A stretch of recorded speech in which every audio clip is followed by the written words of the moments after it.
بسم اللہ الرحمن الرحیم، اللہم صلی علی محمد وعلی آل محمد۔ السلام علیکم جی ناظرین، آج بات کرتے ہیں جو ملک کے حالات چل رہے ہیں، جس طرح لا قانونیت جو ہے نا وہ اپنے عروج پہ پہنچی ہوئی ہے۔ ان چیزوں کو دیکھ کے آپ دو تین چینلز جو کہ بات کرتے ہیں دونوں طرف کی اور دونوں جو ہے نا ویو پوائنٹ دکھاتے ہیں، ان کو آپ دیکھیں اور باقی عام سوشل میڈیا پہ دیکھیں، سوائے کچھ چند جو ہے وہ جن کو کہتے ہیں زر خرید جو جانور ہیں، ان کے علاوہ ہر بندہ جو ہے نا وہ قانون کو لے کے، انصاف کو لے کے چیخیں نکلی پڑی ہیں ہر ایک کی۔ لیکن بعض صحافی یا بعض لوگ سوشل میڈیا پہ ایسے بھی ہیں کہ جو صرف ایک خبر کو لے کے اس کو صرف جو ہے نا وہ دے دھڑا دھڑ شیئر کر رہے ہیں، اور جو ہے نا وہ دیکھی یہ بہادری، دیکھا یہ ہو گیا، مکافات عمل ہو گیا، یہ مطلب ان کا کوئی کسی چیز کو لے کے یہ سوچ میں بھی نہیں ہے کہ جو یہ اب لوگ نا انصافی کر رہے ہیں، لا قانونیت آئی ہے، اس کا رزلٹ کیا نکلے گا، اس کا جو ہے آگے چل کے نقصان کیا ہوگا، یہ دیکھے بغیر صرف وہ اس خبر کو کام، کیونکہ ان کا پروموشن ہے کہ اس کام کو اتنا پھیلاؤ کہ بس جس طرح وہ ایک فکرہ چلتا ہوتا تھا کہ جنگل میں آگ کی طرح پھیلا دو، یہ وہ کام کرنے لگے ہوئے ہیں۔ ہر چینل پہ ہر یوٹیوبر ایک ہی چیز بول رہا ہے کہ عوام کو بیوقوف سمجھنا چھوڑ دیں۔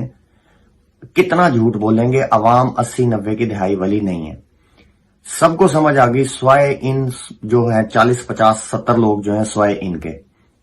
اب مین چیز جو چل رہی ہے شہباز گل صاحب کو لے کے، اب شہباز گل صاحب کی ہر بندہ بات کر رہا ہے کہ جی یہ ہو گیا، ان کے ساتھ جو ہے نا اتنی زیادتی ہو گئی۔ قانونی اعتبار سے دیکھیں اس میں پیچیدگیاں جو ہیں وہ لوگ ڈسکس کر رہے ہیں۔ پھر جو ہے نا یہ پیپرز کو لے کے ان کے اپروول کے جو حلقوں میں کاغذات نامزدگی جمع کروائے ہیں، اس پہ جو ہے نا وہ لے کے 8 حلقوں سے خان صاحب کے ہو گئے، 1 سے رہ گیا۔ تو ان چیزوں پہ چند چیزوں پہ ڈسکس کرتے ہیں۔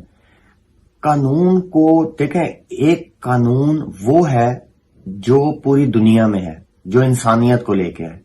ایک قانون ہے جو جنگل کا قانون ہے، جو صرف اس ٹائم پاکستان میں جس کا راج اس ٹائم چل رہا ہے۔ شہباز گل صاحب کو آپ یہ لے کے ریمانڈ، یہ کہہ کے ریمانڈ لے رہے ہیں کہ جی ان سے ایک فون برآمد کرنا ہے۔ سوال صرف یہاں پہ یہ پیدا ہوتا ہے، جو آپ نے 7 دن میں یا 8 دن میں یا 6 دن میں نہیں برآمد کر لیا، آپ نے اگلے 2 دن میں کون سا کر لینا ہے؟ کس کو بیوقوف بنا رہے ہیں؟ اور عدالت نے دیکھیں ریمانڈ دیا، بہت سارے لوگ اس کو بھی کریٹیسائز کر رہے ہیں اور لاجیکل بھی نہیں لگتا ہے، لیکن ایک یہ بھی چیز دیکھیں کہ اس نے بھی، عدالت نے بھی اپنا جو ہے وہ ایک رول کو، ایک قانون کو لے کے ساتھ چلنا ہے۔ اس میں سب سے بڑی بات یہ ہے کہ جو شہباز گل صاحب کی طبیعت ہوئی ہے، جو حالت ہوئی ہے، جسم جو ہے نا وہ کالا ہو گیا مار کھا کھا کے اور سارا کچھ کر کے، جو کچھ چل رہا ہے یہ پہلے تو ایک کلیئر نہیں تھا کہ کب تک جو ہے نا ریمانڈ ملتا رہے گا اور کیا چلتا رہے گا۔ اس دفعہ کو جو عدالت کے آرڈر ہیں اس سے اب یہ چیز کنفرم ہوگی کہ اب ایک معینہ ٹائم مل گیا ہے کہ اب صرف 48 گھنٹے ہیں پاس، 49واں گھنٹہ نہیں ہے، 48 گھنٹے کے بعد 1 منٹ نہیں ہے بائی لا۔ اب باقی یہ کیا کرتے ہیں وہ ایک علیحدہ چیز ہے۔ تو اگر خدا نہ خواستہ کچھ ہو جاتا ہے، شہباز گل صاحب کی صحت کو پتہ پولیس کو اور باقی ڈپارٹمنٹ کو بھی ہے کہ یہ ان کے عذاب گلے کیسے پڑے گا، تو اب وہ چیز نہیں ہوگی، اور اتنا ہائی لائٹ اس ایشو کو کر دیا گیا ہے شہباز گل صاحب کے جو اب کہتے ہیں نا کوٹاپا گیا اس میں، تو یہ کافی حد تک چیزیں بہتری کی طرف جا رہی ہیں۔ جو ملک کے حالات بنے ہوئے ہیں یہ آخری سٹیج ہے سارے نظام کو ختم کرنے کے لیے، ہر چیز کو جو ظلم و زیادتی چل رہی ہے اس کے خاتمے کا ٹائم آ رہا ہے۔ بار بار کہتے ہیں ہم گو کہ بہت مشکل ٹائم ہے، لیکن اس کا خاتمے کا ٹائم آ رہا ہے۔ اب آج جی قانون کے حوالے سے بات کرتے ہیں، ان کی اوورسیز پاکستانیوں سے جان کیوں جاتی ہے۔ یہ آپ کو ایک واقعہ سناتے ہیں، ایک حقیقی واقعہ میری اپنی لائف میں گزرا، میں وہ آپ کو سناتا ہوں، اس سے بھی آپ کو بتاتے ہیں کہ ان کی اوورسیز پاکستانیوں سے جان اس وجہ سے جاتی ہے کہ ان کو رول آف لا جو ہے اس کا ہوتا ہے، وہ ہر چیز پہ آواز اٹھاتے ہیں، اور ان کو یہاں پہ آواز اٹھانے کے لیے کوئی بندہ نہیں چاہیے، وہ اوورسیز ہو یا کچھ جو باشعور لوگ ہیں یا باہمت لوگ ہیں جو آواز اٹھاتے ہیں، برا ہر ایک انسان کو لگتا ہے غلط چیز کا۔ تو جی واقعہ کچھ اس طرح 2005 کا واقعہ ہے کہ ہمارے جو ایک ریلیٹیو ہیں وہ انگلینڈ سے آئے تھے، اور وہ انگلینڈ سے آئے، ایک فنکشن تھا شادی کا، اس کے لیے آئے تھے، تو اس میں آئے ہیں تو ایک تو وہ آئے، شادی کا فنکشن تھا، بالکل آخری ٹائم پہ آئے، اور آنے کی ان کی وجہ یہ تھی کہ ان کا ایک کیس چل رہا تھا، وہ بیسیکلی سولیسٹر تھے۔ سولیسٹر وہ ہوتے ہیں جو باہر کے ملکوں میں ججز کے ساتھ بیٹھ کے اپنی آبزرویشن دیتے ہیں۔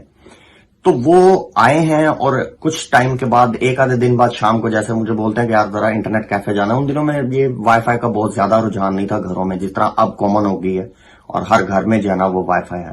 خیر ہم انٹرنیٹ کیفے گئے، انہوں نے ساری میلز وغیرہ چیک کی اور مسکرا رہے باہر آتے ہوئے. تو میں نے ان سے پوچھا کہ کیا ہوا. انہوں نے یہ بات بولی، کہتے ہیں یار یہ ہوتا ہے قانون، قومیں ترقی کرتی ہیں قانون کی وجہ سے. اور وہ کیس یہ تھا کہ جو وہ کیس سن کے آ رہے تھے، جس کا فیصلہ جج نے دیا تھا، جس کی وجہ سے ان کا آنا ڈیلے ہوا، وہ یہ تھا کہ کوئی ایک بندہ تھا وہ ڈرنک اینڈ ڈرائیو کے کیس میں وہ اس میں اندر ہوا. تو اب جو یہ میل انکوائری تھی وہ یہ تھی کہ اس بندے کو دوران حراست جو ہے وہ پولیس اسٹیشن میں یا جیل میں جہاں پہ بھی تھا، ادھر پہ ڈیوٹی آفیسرز جو تھے، پولیس والے تھے، انہوں نے اس کو رات کو مذاق کیا. اس کو جو ہے نا جسے کہتے ہیں نا، خیر ہمارے بڑے کامن چیز نہیں ہے، کئی لوگوں کو جو ہے نا خاص طور پر حکومت کے لوگوں کو اس ورڈ سے اندازہ نہیں ہے کہ عزت نفس جو ہے نا وہ مجروح کی گئی. وہ اس کو مذاق طنز کرتے رہے رات. صبح اس کی جب بیوی اس کو ملنے آئی ہے تو ڈسٹرب دیکھ کے اس نے پوچھا، اس نے بتایا کہ میرے ساتھ یہ رات کو مجھے اس طرح انہوں نے کیا، مجھے طنز کرتے رہے تو مجھے سونے نہیں دیا اور یہ سارا کچھ کیا. وہ عورت عدالت گئی ہے، اس نے کیس جو ہے نا وہ دائر کیا. ایک آدھے دن کی ہیئرنگ کے بعد سی سی ٹی وی فوٹیجز دیکھ کے، ایویڈنسز دیکھ کے، ان 2 پولیس والوں کو بھی عدالت نے جیل میں بھیجا، صرف مذاق اور طنز کرنے کی وجہ سے. یا آپ نے کوٹ کوٹ کے بندہ برا کالا کرتا. ابھی یہ چل رہا ہے کہ ابھی تو بڑا کچھ برآمد ہونا ہے، ابھی تو یہ کرنا ہے. بھائی اگر برآمد کرنا ہے تو اس کی جیب میں تھوڑی ہے جس پہ اس نے ہاتھ رکھا ہوا.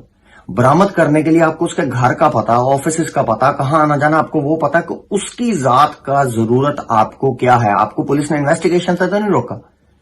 تو مین چیز وہی ہے، سب کو پتا ہے کہ آپ صرف کسٹڈی میں آپ نے اس سے بیان کوئی ایسی چیزیں کروانی ہے جو کہ اب ساروں نے سنا ہے، بہت بہت بڑے وکلا جو ہیں ان کے بھی اس چیز پہ ہے کہ اس بیان کی بھی کوئی حیثیت نہیں ہے.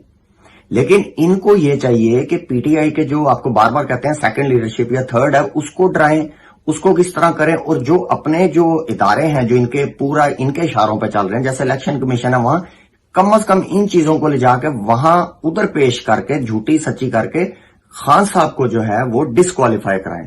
رو دھو کے پورے ملک کا بیڑا غرق ہوا، کسی کو کوئی پرواہ نہیں. کسی کو یہ پرواہ ہے کہ جناب میں سندھ میں اتروں کہ میں اسلام آباد میں اتروں. کسی کو یہ ہے جی میاں صاحب آ رہے ہیں تو ان کا ویلکم کیسے کرنا ہے. کسی کو یہ ہے فیئر گراؤنڈ ملے تو وہاں کیا کرنا ہے. کسی کو یہ ہے جی کہ ہماری جو ہے نا کسی طرح سیٹ بچ جائے، سیاست بچ جائے، آگے ہماری سیاست نظر نہیں آ رہی. نہ کسی کو ملک کی پڑی ہے، نہ کسی کو اکانومی کی پرواہ ہے، نہ کسی کو رول آف لا کی پرواہ ہے، کچھ نہیں ہے. اپنی اپنی نفسا نفسی ہر چیز اس کی مصیبت ڈال کے بیٹھے ہوئے. تو یہ آج جو کر رہے ہیں یہ ان کو کل بھگتنا ہے، کیونکہ یہ ظلم کی اس انتہا پہ چلے گئے ہیں جس کا جواب دینا ہے. یہ ان کی حرکتیں ان کو انسان کی عدالت سے نکال کے اللہ پاک کی عدالت تک لے جا چکی ہیں. جو یہاں تو انسان کو 2 نمبری کر دے گا، بخش دے گا، اوپر والے نے نہیں بخشنا. تو یہ جب ان پہ ایسا ٹائم آنا ہے تب ان کی طبیعتیں ساروں کی سیٹ ہونی ہے. تب ان کی اگر پاکستان میں یہ رہے بھاگے نا تو ان کی 7 پشتیں یاد کریں گی. یہ نظام کی تبدیلی کا ایک مومنٹم بن رہا ہے جو آخر پاکستان کو انشاءاللہ صحیح کرنے کی طرف لے کے جائے گا. اور باقی ایک چیز ڈسکس کرنی تھی آپ سے، اور خواجہ آصف صاحب، میری کمال ایسی ہے اس بندے کی، بے شرمی کا وہ لیول ہے کہ وہ کھڑے ہو کے کہہ رہے ہیں کہ جو ہیلی کاپٹر حادثہ اس کا ایئر فورس ایویشن کا، ملٹری ایویشن کا ہوا تھا، اس کو لے کے جی 500 کچھ جو ہے نا وہ ہینڈل ہو رہے تھے اکاؤنٹ پاکستان سے، پی ٹی آئی کے 18 اکاؤنٹ جو ہے نا وہ انڈیا سے ہو رہے تھے، فلاں اکاؤنٹ فلاں جگہ سے ہو رہے. آپ کو شرم آتی ہے؟ نون لیگ کو پوری کو شرم آتی ہے؟ یعنی کہ آپ کیس کیا سن رہے ہو؟ مین مقصد ہے کیس سن رہے ہو جو آرمی کے خلاف جنہوں نے جو ہے نا کام کیا. یار آپ اپنے ہی سارے بھول گئے ہو کہ آپ لوگوں نے کیا کیا ہے، یا جن کے لیے کر رہے ہیں وہ بھول گئے ہیں ان لوگوں نے کیا کیا. آپ حد دیکھیں عوام کو چے سمجھنے کی، بیوقوف سمجھنے کی حد چیک کریں. آپ لیول ان لوگوں کا بے شرمی کا چیک کریں. تو مین ان کو ہر چیز بھولی ہے، کسی طرح پوری طاقت لگا کے عمران خان کو گرا لیں. بھئی آپ گرانا چاہیں تو گرا سکتے ہیں اگر اللہ کی مرضی ہو، اور اگر آپ نہیں گرا سکتے، اللہ کی مرضی ہے کہ عمران خان یا کوئی بھی نہ گرے تو آپ نہیں گرا سکتے. سب پورا پاکستان جو مخالفت میں چل رہا ہے گورنمنٹ کے، عوام کے مخالفت میں، عوام کو کارنر کرنے کی کوشش کر رہا ہے. عوام کارنر نہیں ہوتی. ڈریں اس وقت سے کہ جس ٹائم عوام کسی کی نہ سنے اور خود اپنی سننے کے بعد باہر آ جائے. آپ پاکستان کو وہاں لے کے جانا چاہ رہے ہیں، لیکن کئی ایسے ادارے ہیں پاکستان کے جو شاید آپ کو اس سے پہلے روک لیں گے. اگلی ویڈیو میں ملتے ہیں جی، کچھ اور چیزیں اس حوالے سے، نظام کے حوالے سے ڈسکس کرتے ہیں جی. تو تب تک کے لیے پاک آرمی زندہ باد، پاکستان زندہ باد.